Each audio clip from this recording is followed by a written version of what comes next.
الکہف کا مرکزی ٹاپک یہ ہے کہ دنیا کی زندگی عارضی ہے. دنیا کی زندگی کی جو آرائش ہے یہ آپ کو دھوکے میں مبتلا کرے گی، لیکن اس کی وجہ سے آپ نے دھوکے میں نہیں آنا، آخرت اورینٹڈ رہنا ہے. یہ ایک دجل ہے، ایک فریب ہے، اسی لیے دجال کے ساتھ ریلیٹڈ ہے. سورۃ الکہف کا مرکزی ٹاپک دنیا کے فتنے کی مذمت ہے، لیکن افسوس بہت کم مسلمان ہیں جو سورۃ الکہف کے اس ٹاپک کو جانتے ہیں. دجال کی بات تو کرتے ہیں لیکن یہ دجالی فتنے کی بات ہو رہی ہے. دجال ایک پرسنالٹی بھی ہے لیکن ایک سسٹم بھی ہے جو اس پرسنالٹی کو ویلکم کہے گا، اور وہ سسٹم ایسا ہے جس نے انسانیت کے لیے بہت کچھ کیا. اس وقت ہمارے اس ہال کے اندر کوئی ایک چیز بھی ایسی نہیں ہے جو کسی بزرگ کی، کسی مولوی کی بنائی ہوئی ہو. یہ ساری اسی سسٹم کی آؤٹ پٹ ہے جس کا پازیٹو یوز بالکل درست ہے. آنکھیں اللہ کی نعمت ہے، پازیٹو یوز بہت اچھا ہے. نیگیٹو کریں گے بہت برا ہے. ہاتھ اللہ کی نعمت ہے، پازیٹو یوز کریں بہت اچھی بات ہے، اس سے نیگیٹو یوز کریں تو جہنم میں جانے کا سبب ہے. زبان کتنی بڑی اللہ کی نعمت ہے. پوری دنیا میں انبیاء جو انقلاب لے کر آئے اسی زبان کی برکت سے لے کے آئے، لیکن اس کا نیگیٹو یوز کریں اس سے بڑا فتنہ کوئی نہیں ہے. اسی طریقے سے سائنس جس نے انسانیت کے لیے اس جسم کی آسائش فراہم کی ہے بہت بڑی نعمت ہے. اگر انبیاء کرام علیہ السلام نے روح کی آسائش کے لیے انسانیت کو تعلیمات دی ہیں تو جسم کی آسائش سائنٹسٹ نے ہمیں دی ہے. اس ہال میں آپ کو یہ ایک چیز بتائیں، ویڈیو کیمرہ ہو، یہ کالر مائک ہو، ہمارے کپڑے ہو، ہماری گھڑی ہو، یہ لائٹنگ ہو، یہ قالین ہو، ایئر کنڈیشن ہو، کوئی ایک چیز بتائیں. ایون یہ جو قرآن پرنٹ ہوئے بخاری مسلم سب سائنس کی برکات ہے. تو سائنس اللہ تعالیٰ کی طرف سے بہت بڑی نعمت ہے، اس کا پازیٹو یوز. اب سائنس نے تو اپنے کرشمے لوگوں کو دکھا دیے ہیں، اور انبیاء نے جو اپنے ماننے والوں سے وعدے کیے ہیں وہ آخرت میں پورے ہونے ہیں. ان الذین یخشون ربہم بالغیب لہم مغفرۃ واجر کبیر. بے شک جو بغیر دیکھے اپنے رب سے ڈرتے ہیں ان کے لیے مغفرت اور بڑا اجر ہے. سائنس نے سب کچھ یہیں کر کے دکھا دیا آپ کو. سائنس اگر آپ کو یہ کہتی ہے نا یہاں بیٹھے ہوئے 10,000 کلومیٹر دور جو بندہ بیٹھا ہے میں آپ کے سامنے اسے لے آؤں گا تو سائنس کر کے دکھا دیتی ہے ویڈیو کانفرنسنگ کے ذریعے. وہ سفر جو سب کانٹیننٹ انڈیا پاکستان سے 4 مہینے میں طے ہوتا تھا، حج کا سفر پیدل سفر کرتے ہوئے، سائنس نے اس کو 4 گھنٹے پر لا کر دکھا دیا، اور اتنا آرام دہ کہ آپ کو تھکاوٹ بھی نہیں ہوگی اور نہ سفر میں لٹنے کا اندیشہ. یہ آسائش ہمارے سامنے. پھر وہاں بھی آپ مکے مدینے میں چلے جائیں تو ہر آسائش آپ کو سائنس نے دی ہوئی ہے. ابھی وہ حاجی زندہ ہیں جن لوگوں نے نئے جوڑے الگ سے رکھے ہوتے تھے طواف کعبہ کرنے کے لیے، پاؤں جل جاتے تھے. سائنس کی برکت سے آپ نے اٹلی کا وہ ماربل نکال لیا وائٹ کلر کا، وہاں پہ ڈالا. سخت گرمیوں میں بھی وہ ماربل ٹھنڈا ہوتا ہے، آپ کو جوتی پہننے کی ضرورت ہی نہیں طواف کعبہ کرنے کے لیے. غلاف کعبہ سائنس کی برکت سے بن رہا ہے.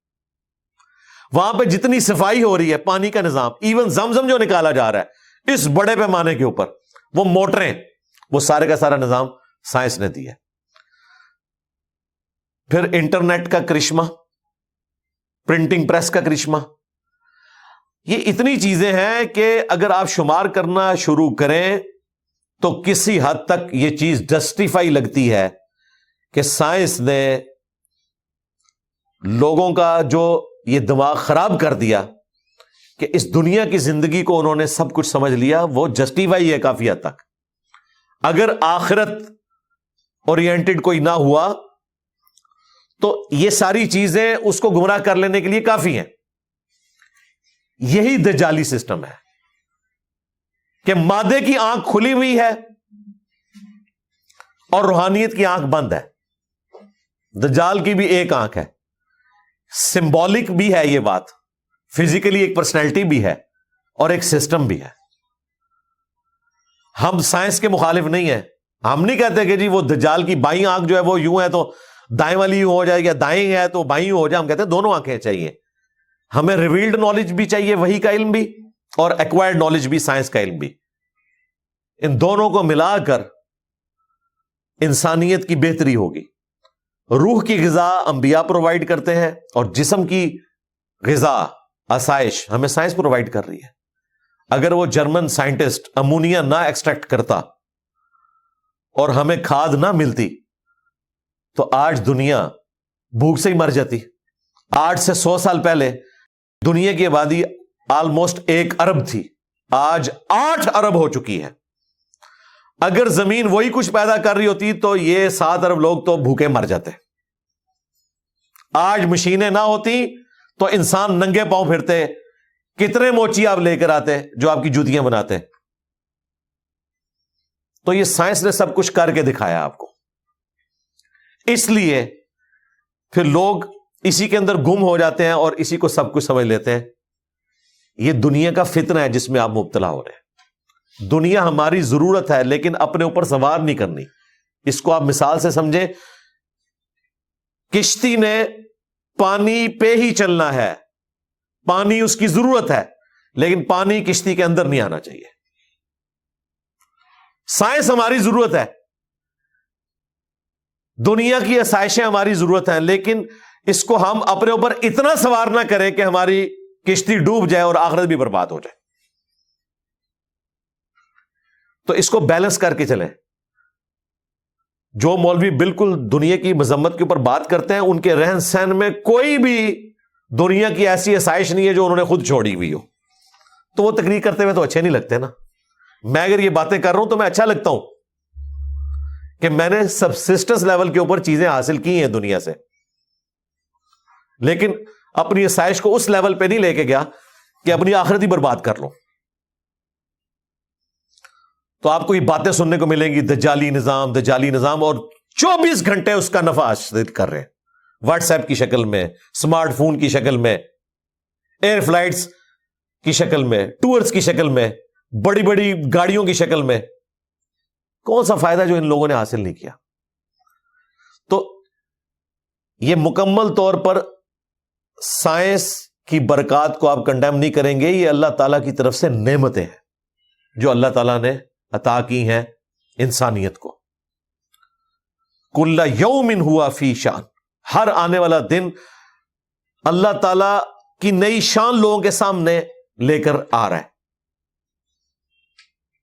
آج سولر انرجی نے دنیا کی کایا کلپ کر دی ہے. دنیا پریشان تھی کہ 2050 تک پیٹرول ختم ہو جائے گا زمین سے, پھر ہم کیا کریں گے. آج کہہ رہے ہیں نہیں جی 2050 نہیں 2030 میں ہی ختم کر دیں, سولر انرجی زیادہ بہتر ہے. پیٹرول کے یوز سے تو ہوا جو ہے وہ خراب ہو رہی ہے, آب و ہوا ساری برباد ہو گئی ہے, اسموگ آ گئی, یہ سب کچھ. اب اللہ تعالیٰ نے آپ کو وہ انرجی دی ہے جو ختم ہی نہیں ہونی, سورج کی انرجی. رینیویبل انرجی سے کہا جاتا ہے, یہ ختم نہیں ہونے والی.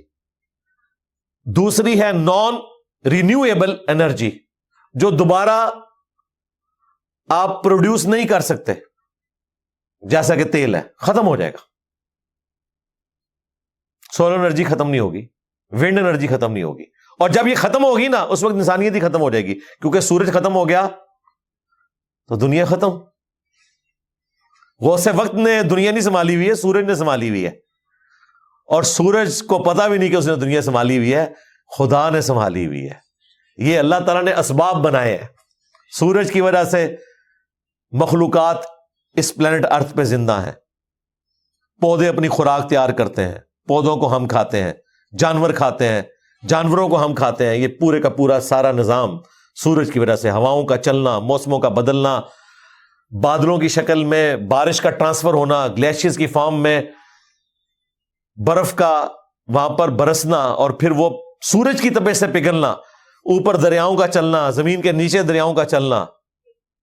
اللہ اکبر کبیرہ والحمد للہ کثیرہ وسبحان اللہ بکرۃ واصیلا۔ تو اس چیز نے لوگوں کو پھر فتنے میں مبتلا کر دیا کہ جی سائنس نے تو سب کچھ کر کے دکھا دیا ہے، انبیاء تو صرف وعدے کر کے گئے ہیں۔